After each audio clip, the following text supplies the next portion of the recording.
Hey, what's going on? It's Joe Teel, your host, and this is another 180 Creator interview. I've got another great guest today, Morgan Smith. What's going on? Man, I appreciate you having me on. Oh, man, I'm excited. This is going to be a good one. Yeah, dude, I like what you're doing. Appreciate it. And then starting out in this particular market, and now you're up to what, 4 guests a week, you said? I try to get it back. That's a lot of work, dude. It is. That's a and big I do all the editing.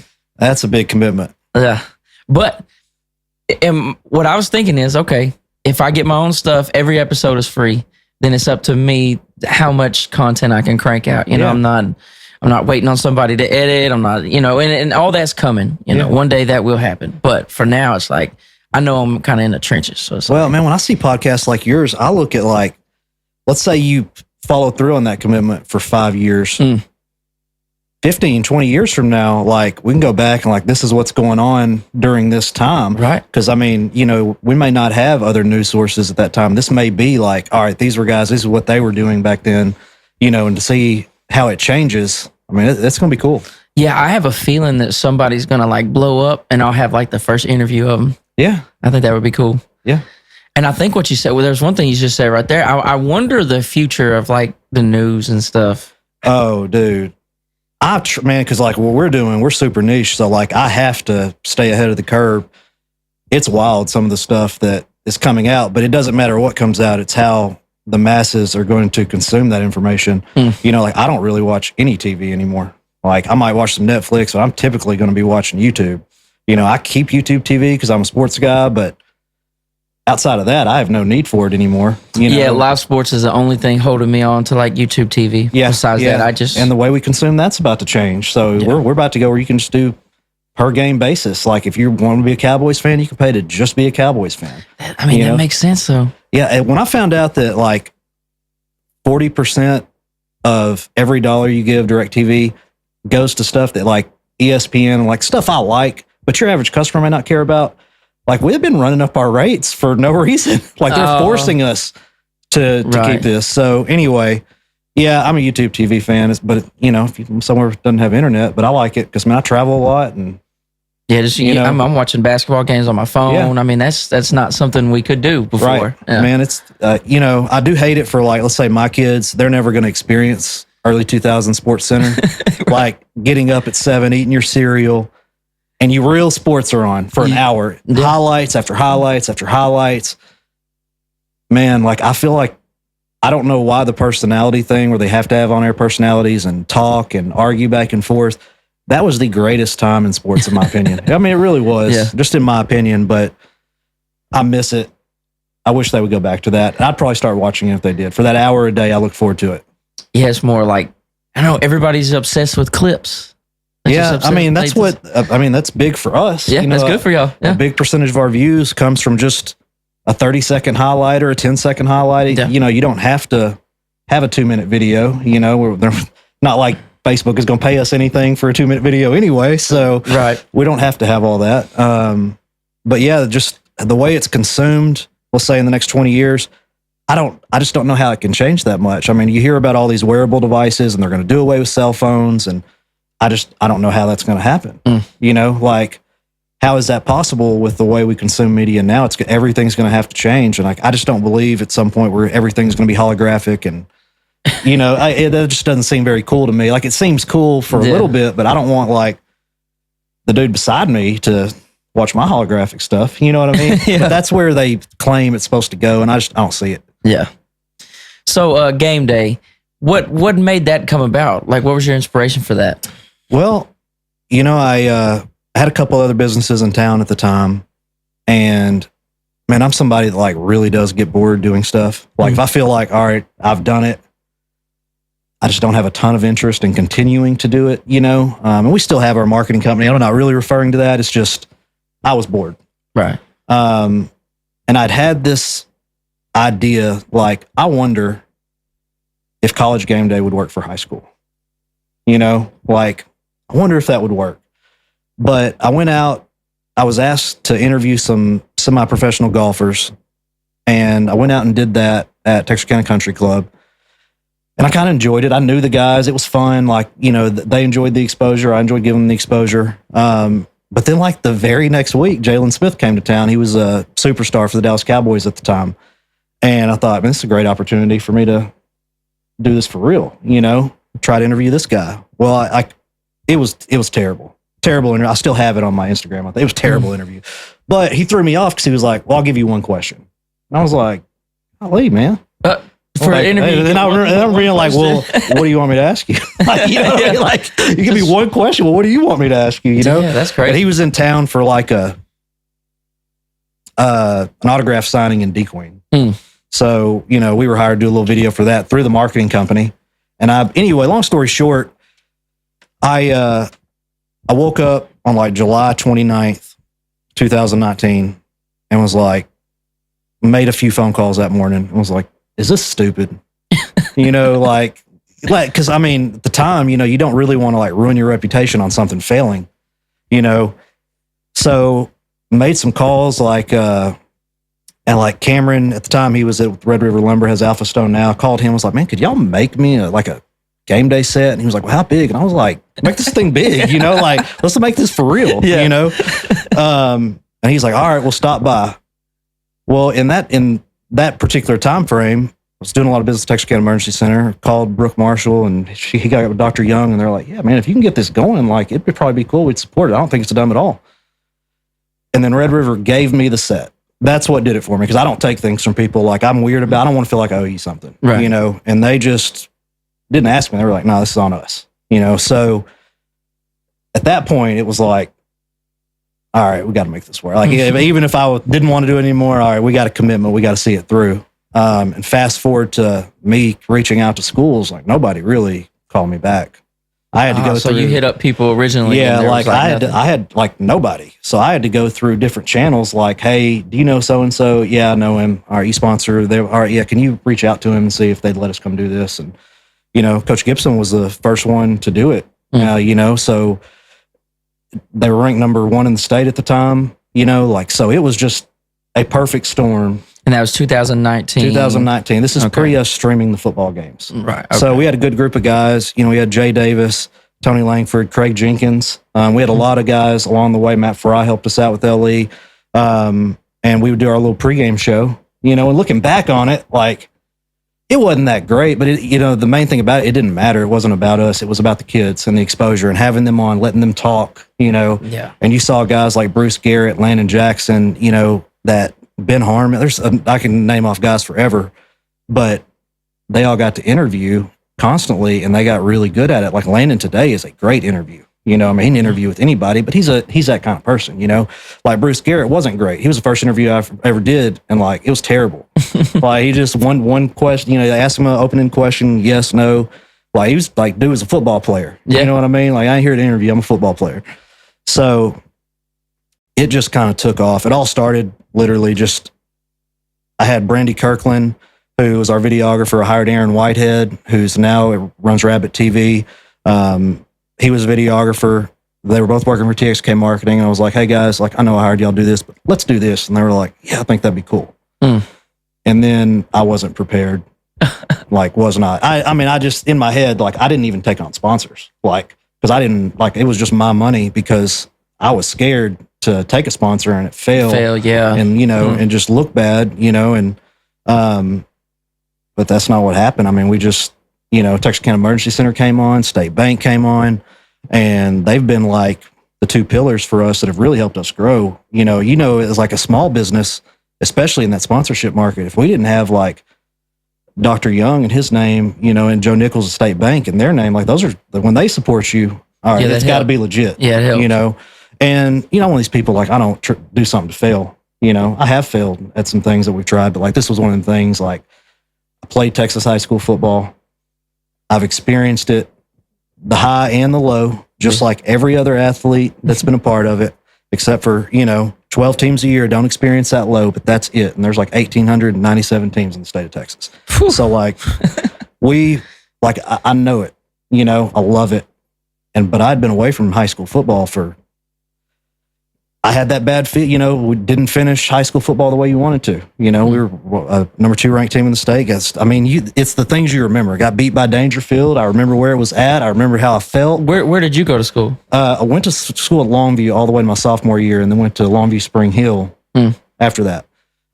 So it was just if I would have been like from Ohio or something and came down here and tried it, I don't think it would have worked. It's just I knew how big it was. And I treated, and you know, part of it when you start something like that is like if you don't make it a big deal, it's not a big deal. Right. So like we acted like you had to get the right people in there to play their roles. You know, like, all right, guys, like, no, we're not out here covering a high school football game. Like, we're out here covering a Super Bowl, talk about these players like they're professional athletes, just don't say anything negative, you know?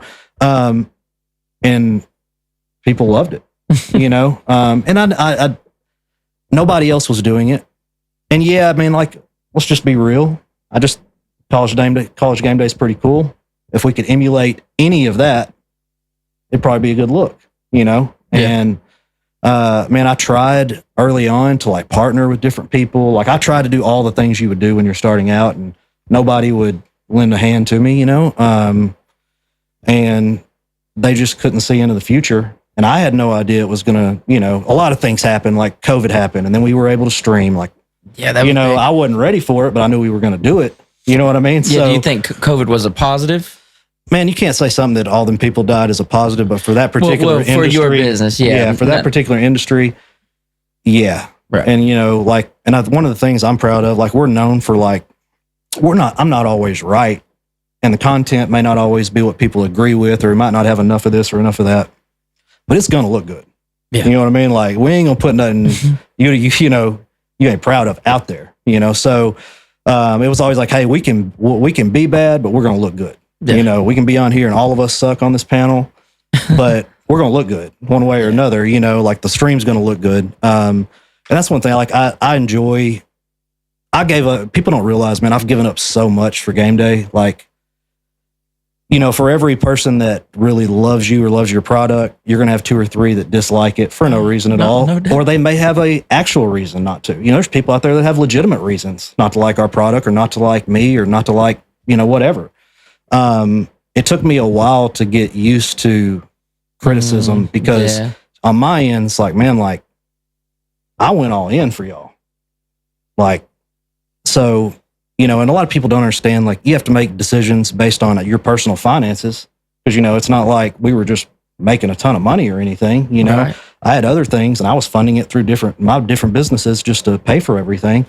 And people don't realize how expensive it is. It's very expensive. Now I could go out and put on something that cheap. You could watch, you know? But it wouldn't be, it'd look like everybody else's, and yeah, you get to watch it, but that's not what we do. You know, like, I'm going to spend the money if I have it, and like we're going to do something that everybody's proud of. But man, it's, you know, it's hard. Yeah. You get people calling like, why ain't my son on here? Yeah, things like that happens a lot. Or like, this school gets more coverage than this other school, you know, and like early on that was the case, you know, but you know, that school looked after me right off the bat. Yeah, you know? So they were the first to open their arms to you. So yeah, and it was a perfect start and everything. They were really good. They'd been really good. I mean, I don't know if we're a thing if that particular team wasn't in place. You had Landon Jackson, Marcus Burris, Nick Martin. All dudes were like super popular online. They all loved it and ran with it. It was just a perfect group of guys. And then when we got over to Texas High, you had Clayton Smith, Brayson McHenry, and then Liberty Ilo. You know, those guys over there, when we started coming in over there, they were all shooting it out everywhere. So, and then you had guys like LaMichael James and Trey Carson get behind it. You know, like, man, if we'd have had this when we were in school, you know. Oh, they would have, yeah. Yeah, so, and then it's a difficult business to run because there's no business model for it. Like, nobody was doing this. People that have tried to emulate it in other places, it isn't working. I can't really explain why it works here, why it works in Longview, because we didn't have the same level of success in Rockwall. So a lot of it, you know, like my background's in marketing, like I work with professional athletes. So I just really took the things I'm using at the professional level, like, will these work for high school athletes? And it does. So you're seeing a lot of these young men's brands and girls' brands being built that they don't even know. Landon's brand was being built long before he played college football, you know, and he's a likable dude, you know, like there's a lot of that, like Nick Martin, same thing, Marcus, same thing. Damian Collins, who was a 5-star basketball recruit. Yeah. Man, I can tie so many things back to 2019. Damian Collins was one of the hottest basketball players in the entire nation, and he was in our backyard. You know, Landon Jackson was a top 10 player in the country in our backyard. Marcus Burris, top 20.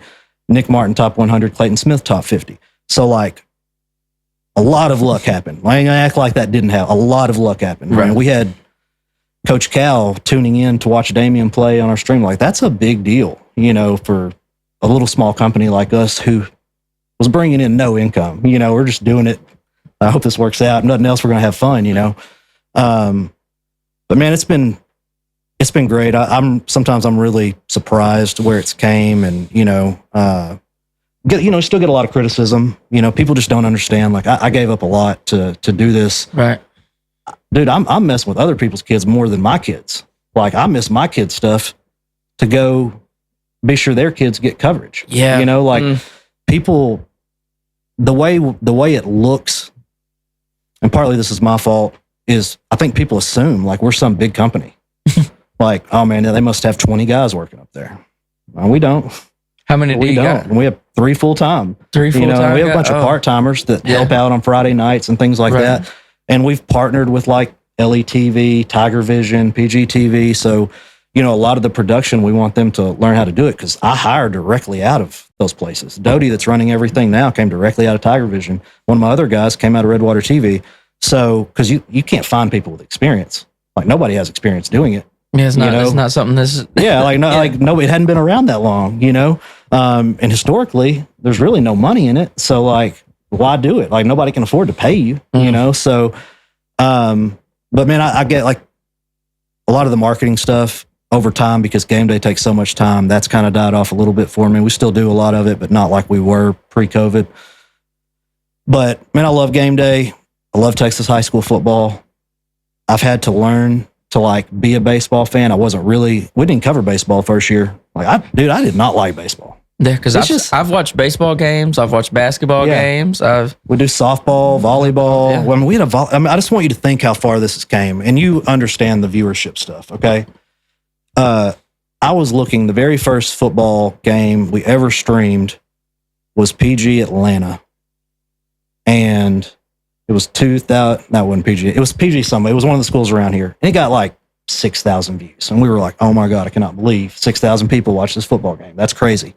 Yeah. We did a volleyball game last night. And before I walked in here, 25,000 people had viewed it. Golly. Yeah. Like, we would post interviews and like 400 people would view and be like, oh man, that's crazy. Like, every interview we post now, 10 to 15,000 within the first 4 hours. Like, so it's taken time to build. But it's like really, really benefits our athletes and coaches in our area. Yeah. You know, the exposure they're getting, you can't buy that kind of exposure. Like, college coaches no longer have to drive here. They can just go through you, huh? Yeah. Well, they don't really go through me, but they go through the. Yeah, like they can see it. They don't have to. Like, you can go get a Division II player. Typically, you know, you may have a kid who has better grades than that. But typically, your Division II players all going to be around the same player. You ain't got to leave Dallas to get that. So they just wouldn't come. Like, Texarkana's kind of in the middle of nowhere. If you're a coach from, let's say, I don't know, Mississippi, or if you're in, I don't know, Ohio or Arizona, like, you ain't just showing up to Texarkana. You know what I mean? Yeah, on a Friday night. But now you don't have to. Yeah. Like, we have great coaches in our area, like great coaches that want to see kids go to the next level. And like, I don't know the number, but we've had a significant impact on a lot of these kids. Like, we have nothing to do with them getting scholarships. Like, we do talk to coaches, this and that, but like, we don't get kids scholarships. We don't want to be known for that. Right. Yeah. That's a coach's job, and they do a good job at that, but we make it a lot easier. I was just thinking about training kids to be like athletes, you know, especially ones that are aspiring to go to the next level, but giving them the opportunity, like you're saying, to get used to being in front of the camera and doing interviews. People like Trey Carson, people like that, they probably were just dying to tell somebody, like, I went for all these yards, I broke all these records, this and that. And then you just go to college, and then you start to get, it's crazy. And you got like probably 15, 16, 17-year-olds that are getting seen by thousands of people. I mean, that's just the original goal, like the first thing we came out, like the goal is to give high school athletes a college media experience. I feel like we've accomplished that. We've missed in some places. I've missed in some places. Like I wasn't a baseball fan at first. We cover baseball, just like football now. Basketball's kind of hit or miss. We're not in a great basketball area. You can go to a basketball gym and the parents be there and that's it. Like that happens. But it's just, I originally thought, man, this is just going to be football. And then it's just spiraled into, man, we just do everything. It's the right thing to do. But it's a lot of work, man. It is like mentally draining. Coaches get an off season, players get an off season, parents get an off season. We get no off season. So what do you do in like the summertime? I travel a lot in the summer. So when June hits, I mean, I'm pretty much booked next 2 years. Like I go on wildlife photography trips. Like that's kind of my hobby.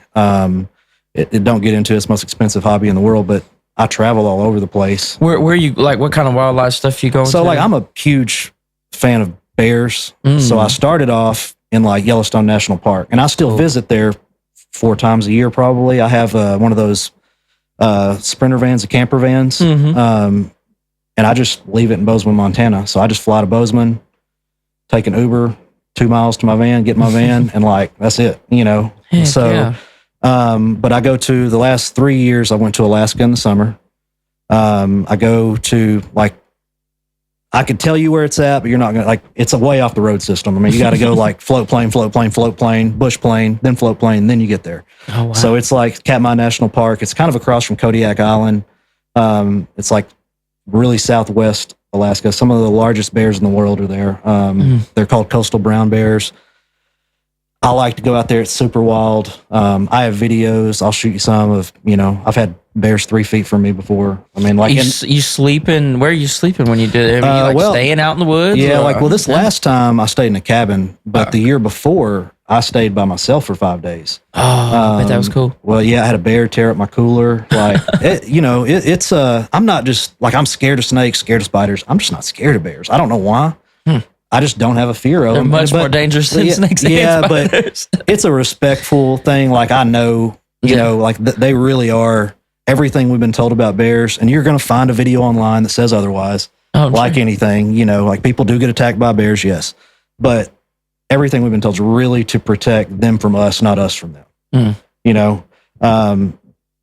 don't want to mess with you. Like you get killed by a bear. I'm more apt to get killed by a bear in Yellowstone than I am. Like I was in a river last month and I counted 41 bears in the same, like that I could just see in the river with me. Like, so, and I was in no danger at all. I did have a guy with me who one was like running directly at us, but I have experience there. So I knew there's salmon in the water in front of me. So he's just running to try to catch a salmon. Right. This dude took off and he was quite a bit older than me. He was an older man. Yeah, you don't run from him, right? I grabbed him by his shirt collar and like slammed him down in the water. Like, dude, you going to get us both killed. You do not run. Yeah. Don't you go like bear. I don't even do that. Like this is like my 3rd year. Like I've gotten to the point, like I photographed these bears for 3 years now. Like I can tell the difference between this bear. Like I know that bear. I photographed that bear. That's a picture. I have a couple the bears. Yeah. Like I'm telling you. I'm telling you like, so, and those bears are like not famous to me. Like they literally are famous. Oh, wow. Like people come from all over the world to come see certain bears. And those bears will show up every year. And the reason it's not as dangerous there is because those bears don't really intermingle. Like bears don't tolerate each other in anywhere else in the world except for there. Because those salmon go on the salmon run. It's one of the only places in the world where there's an actual waterfall that stops them. I've been there, true story, but you can't see it. Like your cameras aren't polarized. So you can't I can't show you evidence of this, but the water looks blood red because it's late September. The king salmon are trying to get up there and you can't even step. You have to shuffle in the water because you're kicking fish out of the way because they're all waiting to jump. So those bears are just laying in the water. Every time they get hungry, they just put their head down, pick one up and eat it, so they're not concerned with you. Yeah, they just want some fish. Yeah. Like if you don't mess with them, they don't mess with you, but bears are, a bear up there, it's so weird because I was just walking through the woods and I had a bear run right by me and I never heard it. They don't make noise. It's crazy. But the way you get killed by a bear Not that I want to or anything. It's like when you go to Yellowstone, you have the road system, which everybody's on. I'm not one of them dudes. I don't like to be on the road system. I bought that van like I don't have to plug into anything. Like I can have AC, heat, whatever. And just as long as you got gas in there? No, just as long as the sun's out. Oh, it's got solar for like power 3 on top. hours a day. Yeah. So, okay, cool. I'll get like way off the road system and then hike way past that. Those bears back in there, like if you scare a bear or I don't know a bear's there, they don't know I'm there, that's how you get killed by a bear, you know. But I take a lot of precautions there that I don't take in other places. But yeah, I mean, I've been on some crazy trips. You said 5 days alone? Yeah, I mean, it was actually 6, but yeah, it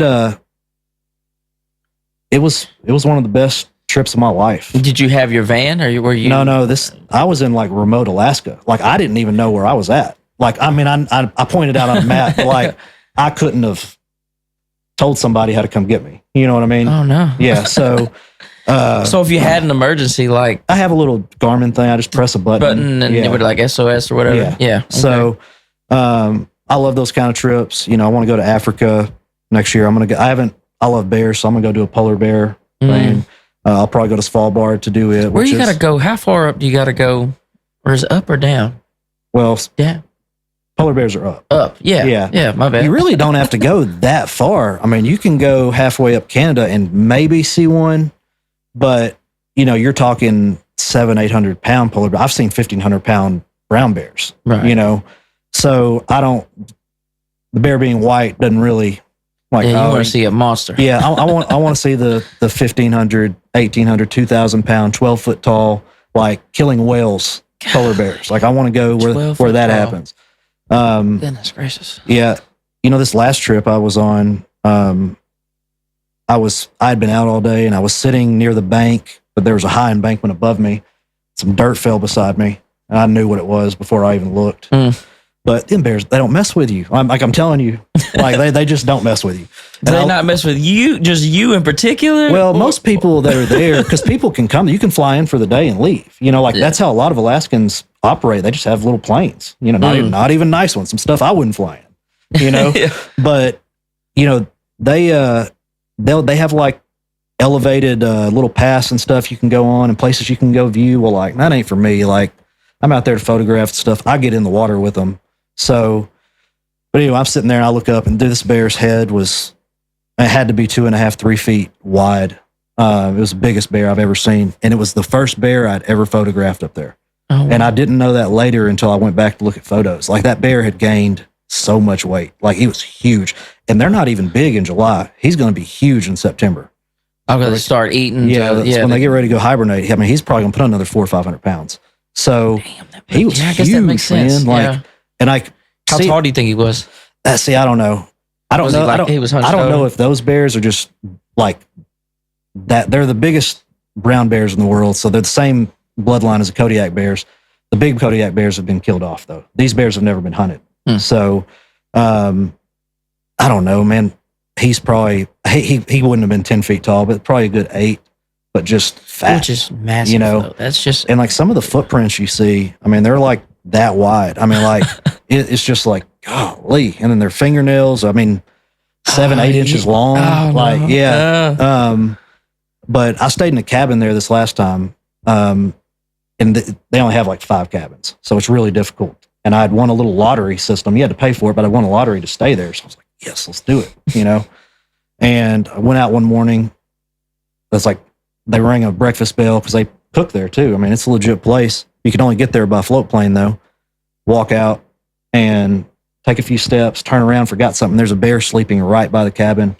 Yeah, and if you've looked at my social media, I had a bear. I knew a bear was following me. Not following me, but was on the same path as me. So I went up to the cabin and turned around and filmed because I knew he was going to come up right by my cabin. So I knew that bear was coming, but I didn't know these other 3 bears were coming. So it scared me. Yeah. I don't know, man. It's not for everybody. Let me just say that. It's not for everybody, but you know, I've never seen a bear in the wild.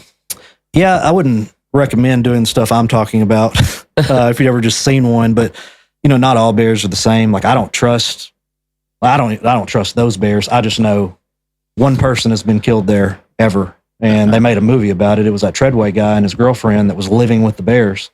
You've heard about it. You just probably aren't remembering it. Okay, yeah. Yeah, like he was So he killed just there. got too chill with Oh, he was doing too much. Like, doing way too much. Like, you can't just hang out with oh, him. y'all are sleeping over there? All right, I'll move my tent over there with y'all. You know, like, you can't be doing all that. But yeah, I mean, the bear tearing up the cooler was because I was inside the electric fence when this was happening in my tent. So I was scared, you know. But you know, you're not a food source. Yeah. You know what I mean? So like, if you're not attacking them, and honestly, I mean, if I probably were to attack them, I'm pretty sure they'd run away, you know? So, You think so? I mean, that's the tactic. You don't let them attack you. You kind of jump at them. But I've never been charged. A lot of people like been bluff charged, and like that would be scary, but it's never happened to me. And it'll happen eventually, but like, it hadn't happened yet. Yeah. I watch a lot of Alone. Yeah. The TV show Alone, where they're kind of up there like in Vancouver and kind of like there, and it's like they do that, like they have to, I think they like bury the food they cook and stuff just to keep it. I think that's all for show. You think it's all for show? Oh, for sure. For sure. I listened to one of the guys that stayed out there for like 100 days. He was on like Lex Friedman's that podcast. Dude was for real. And I listened to him talk. He said he was like a hobo at one time. He used to that like dude was jump disappointed trains. they came and got him. Yeah, that's what he said. He was like, I was prepared for like 150. I was prepared for like a year if I had to, and they came and got me on like the 100th day. Man, I remember that before the girl. I would have put money on she was going to win, and they like made her quit because of a toe issue or something. Like, dude, you ain't making me quit. Yeah, you know? well, they get in rhythm once you get your shelter right and your food source. He had it for real though. He was like making bricks in there. Like, all right, I'm gonna heat this up, and this is gonna get hot, and this is gonna be like a brick shelter. But he's a dude that stabbed the ox. Was it an ox or was it a moose? I thought he killed him. It wasn't a moose. It was a little bitty.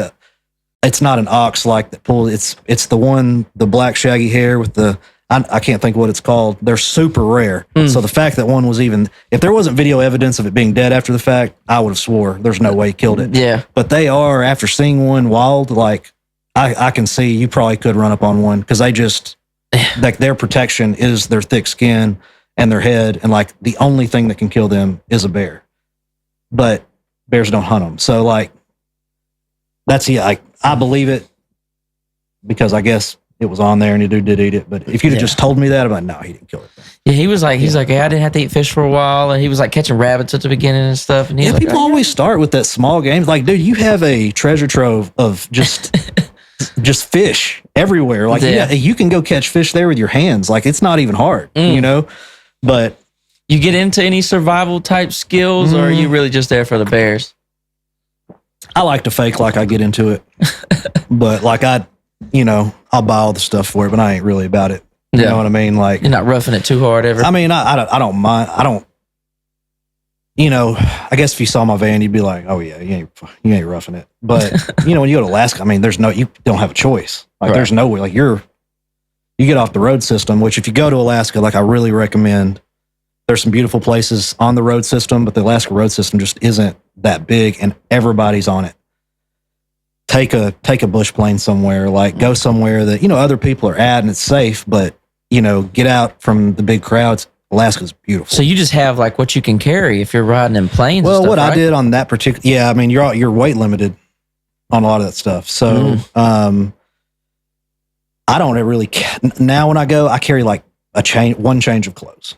I'm like, and then what I'm wearing, and that's it. Like I don't bring clothes. Like my camera, my 600 millimeter lens, and then I'll always bring like a shorter lens and then 2 cameras, some extra batteries. I mean, we're talking, that's 40 pounds. Right. You can only bring 50.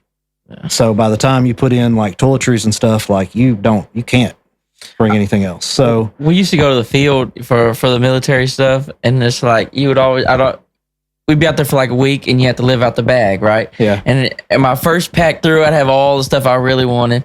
The second pack, like second time I'd go over it, like, oh, we're going to leave soon. I just start to ease and stuff out. And then by the end, it's like, you get to asking yourself like real questions like, do I need 2 pair of boots? Yeah. Do I need an extra, I used to pack like that. And then eventually you're just like, I don't want to tote this. I literally got to the point, it's not hot. You don't sweat. There's no humidity. Right. Yeah, you might stink, but like, no, who's there to smell you? You know what I mean? If you're by yourself, yeah. But you do got to somewhat stay clean because the bugs, are terrible. I mean, like worse than like even like here in Texas. I really can't even describe it. It's not like they're biting you; they're just everywhere. Everywhere. Like first time I went, I didn't have a head net, and now like if you're going to Alaska and you don't bring a head net, and you're out in it, I mean they're in your tent, they're inside your clothes, they are everywhere, and they're not biting you. They're just annoying. You just can't stop messing with them, you know. And they, you don't know. It's if you ever look at some of my photos, I've had some great encounters with animals up there. Every photo, and of course, I'm using like the best stuff Sony makes. We have a deal with Sony. Up bugs? Picking up like every photo I have. There's hundreds of bugs surrounding the animal, no matter what animal it is. You can be out on the ocean where you're like, there ain't no bugs out here. No, they're everywhere. Yeah, like they're just like I'm gonna describe them as gnats. They're called something else, but like. You can, if you turn that light on, I mean, it would turn black within 3 minutes. They'd all be on it. Like, it's nuts, the bugs there. So there's some things I had to learn, you know. Yeah. But yeah, I love Alaska. Really love Montana. Love Wyoming. Jackson Hole's one of my favorite places in the world to go. Took my son up to Canada this last year. It was perfect timing. The wildfires up in Canada burned Jasper, which is north of Banff. So I wanted to do, my son's 10, so I feel like I'm running out of time with him where he wants to do stuff with me. So it's like, you know, I showed him some stuff in Banff. I had went as a kid. I hadn't been back since, but I was like, man, we can go up here, see Lake Louise. We can go to Jasper, do the Icefields Highway and all that. Some beautiful country.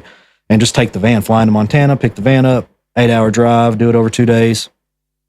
Well, the wildfires, after we left, there was a wildfire and it like destroyed the town of Jasper, which is a really historic town. Even with the snow and stuff, or is there not all snow in Canada? Yeah, so it doesn't rain up there often. So all the rivers and the water sources are all glacier fed or snow fed. So there wasn't a lot of snow when I went in late June. You got to get pretty high elevation. I guess I just wasn't thinking about how like wildfires like way north like that. I guess I never thought about that. Yeah, and there's up there, like if a pine tree falls down here. That thing's gone within a few years because of humidity and like all the bugs are going to eat on it and stuff. Well, there's no humidity up there, so something can literally sit there forever. So it doesn't until it burns, deteriorate. Yeah, right. Until it burns. So a strike of lightning will always start a wildfire. So it's just a matter of that's the reason they don't even try to stop them from burning anymore unless it gets close to a town because like you can stop it, but then it's just going to happen again next time. So. A lot of areas, even in Yellowstone, if you've never been to Yellowstone, it's a great just ecosystem. I'm going to go so bad. Yeah, dude, it's awesome. I wouldn't recommend going in June or July. Like, I will not go in June or July. The crowds are too big. Oh, too big. Okay. Yeah. So I like to go late April, early May. I'm going to go first week of October.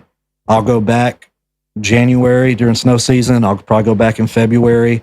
But like I kind of like being miserable, and part of me likes being alone, and I like doing I tracked a moose last January and it was just sitting under a tree and it was a big bull moose. So I was like, well, I'll just wait on it to get up. And like, I was like 4 feet of snow. I fell asleep in the snow, woke up to this thing like peering over me, looking at me, wow. So, it's just was it huge? Like moose? No, not like huge, but it was the biggest moose I had seen. Right. Like I've seen way bigger, but for me, it was the biggest one I'd ever seen. So, got some cool pictures of it. And I hung out with that thing for like 2 or 3 days, just same spot, never really left, So, I love it up there. What are you doing for food when you're there for like 5 days? Like in Yellowstone? Or like, I guess I was skipping back to the other deal, but I'm just still thinking about when you was... Okay, yeah, so this is me acting like I'm roughing it, but I'm really not. So I paid the dude, a company in King Salmon, Alaska, basically like, all right, this is where I want to go. Y'all fly that area all the time. Are there bears frequenting this area? Oh yeah, there's a ton of bears in this ridge. Okay, you find a body of water. Can you land on this body of water? Yes. Okay. Go out, set my tent up. This is the food I want. It's all freeze dried and all that. And they put you a little propane thing to, heat your water and all that because you got to have purified water. And then they just they drop you off. I hop out, throw me my bag. All right, man, I'll send you a message when I'm ready for you to come get me. All right, cool. But the thing up there is it could be a windy day. A storm could be coming in. So you have to figure 2 or 3 days longer than what you think. So you never book a flight out of there because you're not going to leave on time. So yeah, you can't plan it. Okay. Yeah. So you can that dude can come get you whenever. It's just the flight from King Salmon to Anchorage. You don't book it because it only goes out once a day and you're going to miss it, So, and there's nowhere to stay. There's one place to stay. And I met it turns out to be, he went on that last trip with me. I got the last room, and all they are is like little portable buildings with a bed and a shower in it. I mean, nothing luxurious at all, but it's expensive because there's nothing else to stay. I got the last one, and this guy's like walking up right after me, and she's like, oh, I don't have any more. And this guy's like, golly, what am I, I don't go out till tomorrow at 8. I'm like, man, it's a bunk bed. It's like, you can stay in mine. It ain't a big deal. It was late, exchanged numbers, went to sleep. We had dinner, went to sleep. I left like 4 a.m. the next morning. Didn't talk to him for 6 months, but then I got that reservation at Brooks with the cabin. So it's if you know anything about it, it's a bucket list trip for anyone who loves bears, wildlife. If you don't care about either one of those, it's one of the coolest places on earth you can go. It's awesome. I mean, it's got a volcano, all sorts of stuff. I don't think the volcano's that cool, but just it's a cool area. And a volcano in Alaska? Oh yeah. There's volcanoes all over Alaska. Yellowstone's on a volcano. Okay, yeah, and a super active volcano. Yeah, okay, I knew that. Yeah. Sometimes but me and that guy, I linked up with him, shot him a message, hey, do you want to go? And he's like, dude, I would love to go. Because you don't get to stay there. Like, we're talking, it's only open 90 days a year, and there's only 5 cabins. So, like, nobody. Oh, really yeah, people are booking that. Yeah, so, like, just got lucky, Anyway, he turned out to, I would have never guessed he's a CEO of a hospital in Seattle. Oh, wow. And another guy who I didn't even know turned out to be the former CEO of 3M, who just came with a guide buddy of mine who he didn't even know he was that. Like, he would just, hey, this guy wants to come. I know we got an extra bed. Do you care if he comes? No, man, he can, it's a bucket. You don't want to have an extra bed somewhere like that because it's a once in a lifetime thing. Right. I'll go every year, but I just won't be able to stay there. I'll have to like hike 2 or 3 miles outside of the park and stay somewhere, But yeah, that's kind of, it's impossible to make money doing that. Like but I go all in with it. I literally just bought a printer that'll print like 45 inches wide and 6 feet long. It should be here next week. I'm about to just print everything. But I like big, yeah. Yeah, like big. Cool. Like, so, I'm spending all this money on prints just for my own personal use. And, you have these people like, y'all may not care, but I took a picture of a really famous bear called Grazer. They name these bears. That's how famous they are. And people watch them online. They have like a live stream, just these cameras that are just fixed. And people literally watch them all day long. Like, you could pull it up right now. They're on. She had 2 cubs, and like, we're talking 10 pounds. And I have a picture of them looking, like standing underneath her, looking out at me, and she's looking. It was just a really opportune photo, and it turned out really well. Well, the day after we left, one of those cubs died. Oh, no. So I have one of maybe the only eye level photo. A lot of people are on like a platform that's like elevated 20 feet down the way, but professional equipment, the lighting was perfect. And they were like, don't tell nobody, but they were like 40 feet from me. And it was just perfect lens, perfect lighting, everything. And, so does that make that picture like worth? I don't know. That's the thing. Like, I don't really know what makes a picture valuable. Mm-hmm. If you're a fan of that person, maybe it's valuable. But that particular one, I've had a lot of people want to buy. I have no way to like sell them a photo. You know what I mean? Like, right. But now, actually, I do. I can print this thing, send it to you. I can get it framed down at Turner's over on the Arkansas side. Like, so it'll never pay for kind of what these trips cost, but that's what I like to do. Because I do so much thing. I do a lot of things I don't like to do. You just don't love everything you do. Like, I don't love everything about game day. Yeah, for sure. But I don't love everything about this. Yeah. But I enjoy doing I look forward to these. It gives me something to look forward to. Right. My middle son, he's kind of into it right now. Like, I got him like real close to, we were in the van, so I wouldn't put my kid in that position, but he was inside the van taking photos of a black bear that's 10 feet from, it was so close, you couldn't even get it in frame. It was so close. Oh, wow. Like, so, and he thought that was the coolest thing ever. My oldest daughter, she wants to be a zoologist. She's always going to the Fort Worth Zoo, taking photos. She did their little internship thing this summer. So there's like a love there. I grew up a hunter. I just don't get a thrill out of it anymore, but I love all the things about hunting. I'm just doing it with a camera now, you know? So, but there's a lot of like loneliness and waiting, you know, those bad being out there by yourself. Like there's a lot of times you have nothing going on, you know, and you'd be surprised just how quiet it is. And then you can start seeing at night. That's another thing. I'm hard of hearing. Oh, you get used to, like your eyes adjust. Like you can for real see at night, like night vision. You can see everything going on. But it took like 4 days for that to start happening. But another thing I noticed, I could hear everything. Everything. Like, I hear everything in the woods too. What? Yeah. Everything sounded those dang squirrels. Yeah. But up there, I mean, it's all spongy ground. Nothing makes noises. But you'll hear something that you're like, how did I hear that? You know, like you'll hear a bird flying and it's like 200 yards away. I'm like, how, you know what I mean? So it's a different, it's a time where I get to like be by myself, kind of slow down. We have our little patches of nature, but like not like that. Yeah, no, we have nothing cool like that down here. I think humans are on the. Yeah, my cousin Cody, he's got a high fence deer ranch. Nick probably talked about it. He's went out there and video. Okay, yeah, that's who he was talking about. He's got some monsters, you know. But outside of that, like I don't really know. There's nothing around here. I guess because I grew up around it all. Like I'm not going to run into a bobcat in the piney. And even if I did, the chance in this thick woods we have of getting a photo of anything is next to nothing. So, and all that stuff's kind of wild to me. You know, like I'm not used to it. Didn't grow up there. You know, I'm taking my older brother with me in October. I mean, he's never seen an elk. He's never seen a moose. He's never seen a bear. He's never seen anything that lives up there, which like kind of blows my mind. But 4 years ago, I'd seen an elk, but I'd never seen a moose, you know? So, I'm kind of excited he's going to get to go experience that with me. And he was supposed to go on the Alaska trip with me and bailed on me last minute because he got a new position at his job. And I hated it because it was the most epic trip I've ever been on. I mean, it really was. There's so many cool experiences with it. I want to go do stuff like that. I just got to get. It's a commitment, man. Yeah. And you got to plan so far ahead, you know, and then we get there and there's like, it might rain every day, all day, you know, it might never rain. You just don't know, you know?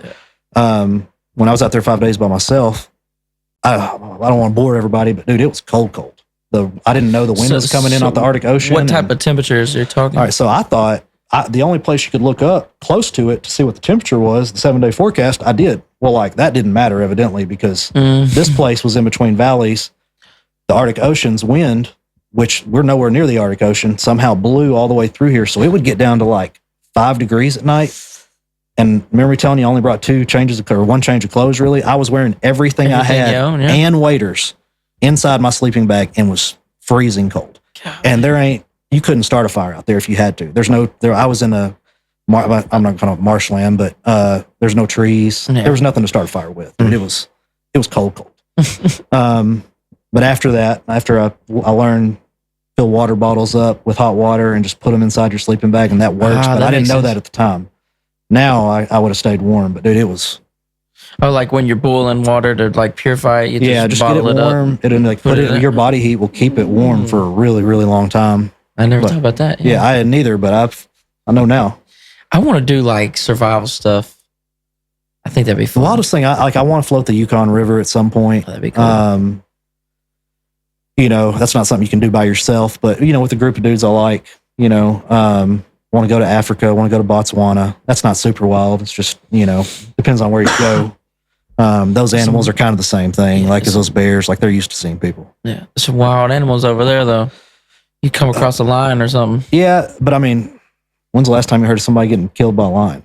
You know what I mean? There's more lions in Texas than there are in Africa, believe it or not. Is it really? Yeah, like it's nuts. Just like in enclosures? Yeah, like random, because you can just own a lion here. You can have a lion? Well, yeah, I guess so, bro. Had one. Yeah, I mean, you just have one. Oh, wait, that was. And I don't know where they're all at, but there's a bunch of them somewhere. You know, there's more lions in Texas. Yeah, you'd have to fact check me on it, but it's some crazy statistic like that. Like, so I don't know. When I see my first like big cat as an adult, it was like at one of the zoos, and like having a cat at the house, and that thing is like, house cats are like vicious. They're just too small to do anything. Yeah. But just seeing how agile and how they move and stuff, and then you see this like gigantic monster cat. Yeah. This ain't nothing. Bob ain't nothing over there. No, there's like this 6 foot like deal, and this tiger. It was like an albino tiger. It was cool as hell. It was just white. And it just you saw that at the Fort Worth Zoo. Maybe so. Yeah, they had one at some point. Jumped up like 6 feet. I'm like, they can do everything your house cat can do. And, that's so scary. Cats are the only predator that kills for fun. So, like, if the stories are true, if you have mice or something you want to get rid of them, like, they'll kill them just to say they did, Wow.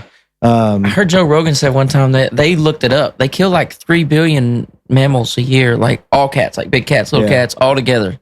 Yeah. A year between like birds and. I can see that. You can look up when those cats get older. One of the reasons you hunt in Africa, when those cats get older and their teeth starts falling down, this doesn't really happen with bears because typically they're going to live near a viable food source. But in Africa, like if you can't chase something down or you can't kill it when you catch it, you die. Like that's it. Yeah. So they start attacking people, and there's been I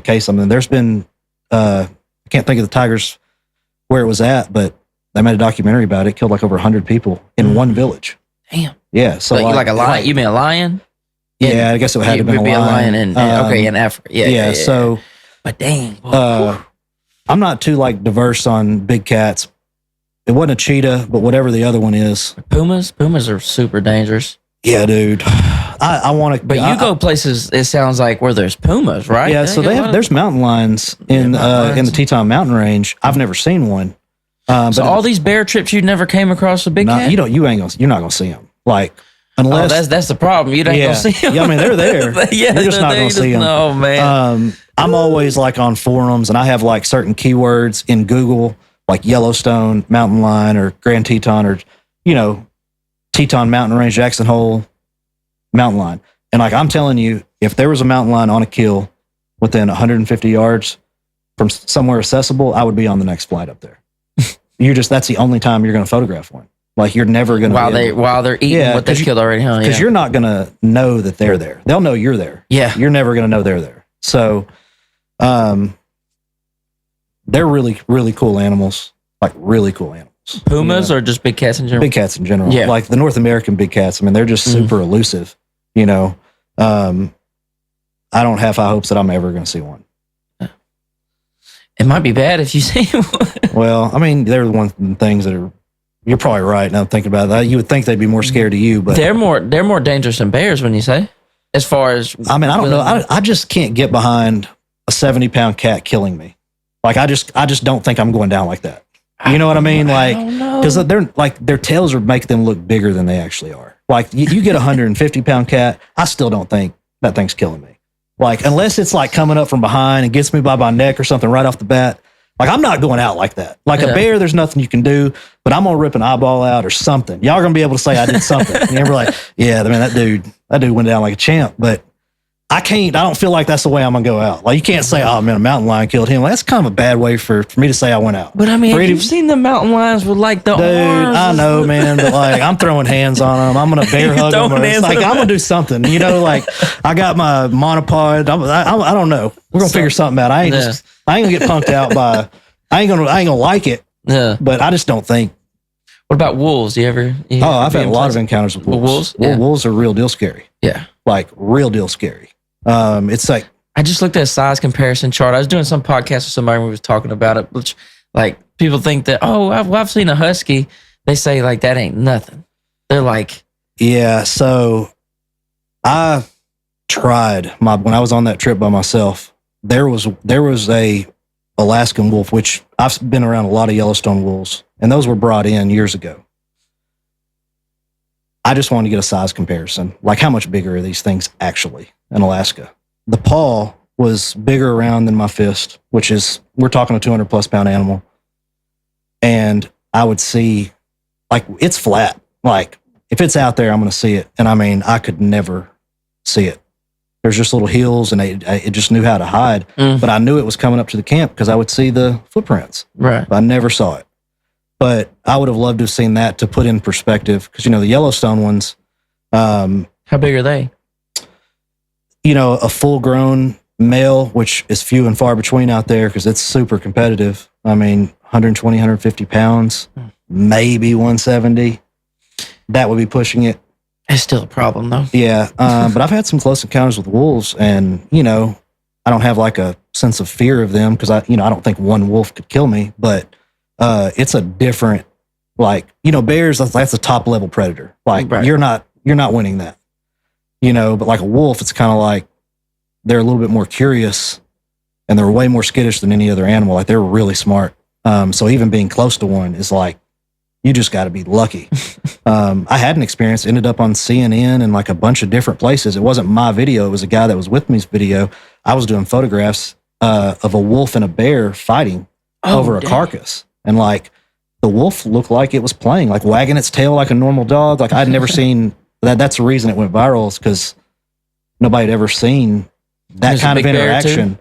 No, I mean, it was an old, when grizzly bears get old, their coat starts turning black. And like on my lens, I can zoom in to your eyeball and like tell you what color pupil you have from 100 yards away. Like that's legitimate, not like that's real deal. If the lighting is good. Well, the lighting was perfect at my back. We're above it looking down on them. And it was one of the most epic experiences I've ever had in my life. Wolves are howling in the distance. You have a full black wolf coming down. You have this white wolf that comes up, and they just jump this bear. And like, bear didn't stand a chance, Yeah, because they fight together. Yeah, so they eventually ran the bear off, and but I've had like one 20 feet from me before, and like, there's no photographing that. Like, it's I'm not gonna let you get me kind of thing. You know what I mean? But yeah, and you don't get those kind of experiences going where everybody goes. Like you got to go off. Yeah, I mean, you want to go out and see a bear. You're gonna see one in the distance. Probably depending on what time of year you go. You want to see an elk, you're gonna see one. The big going joke up there is people, if I ever go with anybody, like, man, we're gonna see. Everybody calls them buffalo, but they're bison. I'm like, we're gonna see a bison. Oh, you might see one. Like they're everywhere. Everywhere. So you get to see all that, but like you don't get those kind of experiences hanging out with everybody else. Like you got to be off doing like way off on the other side of the mountain range where nobody's at. Like you had to hike in there to get there. You can get those, but you can also have nothing happen. And that happens more often than not. Yeah. So, you're kind of coming into their deal. They kind of can choose to reveal themselves or not, huh? Because animals are. Well, that particular landscape, there are wooded areas, but it's a lot of valleys. And you can see a really long ways. And that's what makes Yellowstone so special. Like, I'm not a Grand Teton National Park fan as a photographer, because I'm not a landscape photographer, but for wildlife, I enjoy those interactions. And you just can't have them there. They have a thick brush like we have here. There's an animal's not going to be beside a road. Like, the reason you see bears in Yellowstone is because they're going to have a cub with them. And if you don't see the cub is somewhere. And they're safe near the road because the male bears won't come near the road because they're scared of people. Male bear will kill the cub, even if it's own, just for no reason at all other than to put the mother back in heat. So that's the only reason you see bears is because it's populated those. So, and as they get older, they really start hanging out near the road because people will throw food out. And they're not supposed to. People do it. Oh, yeah. Yeah. I don't have an opinion one way or another. Do your thing. But, it does make that bear as it gets older, it's going to die because it's eventually going to run out of food source. For instance, when the Yellowstone River road collapsed and nobody could come in there, they estimated like 25% of bears in that area. Oh, because they've just been looking for leftovers. Yeah, like people just throwing a sandwich out, here and there. The vast majority of people do right, but the problem is millions of people visit Yellowstone every year, and all it takes is 1% of that to do wrong. Oh yeah, if you got 1 million people there, and it's going to ruin. But I've never experienced Yellowstone with all those people like that in July and August. I just won't go. It's not worth it to me. Yeah, that's probably smart. Yeah. Whew. Anything else you want to get out there, man? Man, on that, no. I got some cool stuff planned, but I do a lot of sports photography. I've do a lot of college NFL stuff, and it's, it was really just a hobby because GameDay needed it for artwork. Right. And it just turned into this never ending cycle of just spending money. you know, like, all right, this is coming out, that's coming out. Yeah, man, it's a good time. You know, I don't know how old you are. I just turned 40, so I'm 29. Yeah, so you guys go ways, but you got to try to get some of this stuff in. Yeah. You know, because you wait too long, might not want to go. Yeah. I can't get my dad to go. Yeah, you got to be physically able to do some of this stuff too. And I don't know. Yeah. I enjoy it. Yeah, you got to get out there and experience. But nobody's coming to Texarkana, Texas, Lake Wright Patman to go mess around trying to photograph animals. It's pretty miserable. Yeah. Hot, sweaty. You could probably get some interesting meth photos. Yeah. And here we have two meth heads. Yeah, I found a meth lab before on Lake Wright Patman one time. Like for real. On Wright Patman? Yeah, like on a little island of all places. Yeah. A lot of people are probably going to know the one I'm talking about. It was it's been years ago, but yeah, like just by accident. Like I didn't. Were you fishing or you? No, I was just hog hunting, walking through there. It happened to be wintertime and there was an obvious structure in the woods. You know, and like I didn't snitch or nothing, but I know they got busted. You know, not long after that. This was like a wood, like an actual. No, not like wood. It was like I don't know how to if the army was going to make a super thick tent you could live in long term. That's what it looked like. Oh, they was in a tarp. They was like a tarp tent. It was like a thick fabric. Yeah. Because I mean, I didn't know what it was. I thought somebody was living in it, and then you open it like I don't know what a meth lab looks like, but I knew it was a meth lab. So they weren't doing high school. Yeah, nobody was there, and nobody had been there for a while. But evidently, right after that, they came back out and got busted right after that. But it was just, that is fun. Like really unlucky on their part. 'Cause it was probably a pretty good hiding spot in the summer. Heck yeah, it's out there cooking meth in Wright Patman. Yeah, yeah. There's dirtier things in Wright Patman than the meth lab, probably. Throw a body in Wright Patman, you ain't ever gonna find them. Yeah. I could drain that lake, and there's no telling. Dude, I got a boat at the bottom of it. So you sunk one? Yeah. Oh man. And there ain't no getting it back. It's stuck in the mud now. They're gone forever. Yeah.